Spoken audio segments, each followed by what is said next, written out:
Hello mga co-gardeners. Ito yung ginamit kong swamp fertilizer. Yung sinubukan kong gumawa na sinunod ko yung mga steps na ng agrinihan. If you follow agrinihan, ito yung inilagay ko sa bag. Yung yung mga pinagtalupan ng saging, mangga, hinog na mangga, at saka mga kitchen scraps.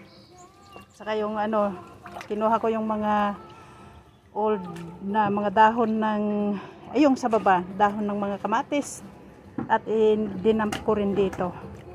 At kung during rainy days, kagaya ng for the past few days, ako ng tubig sa drum, nag-iipon ng tubig. So this is a rainwater na idinadagdag ko dito sa aking swamp fertilizer. Swamp, yan ang dinidilig ko sa mga halaman ko, kaya sila ay malulusog. Okay, thank you, bye for now.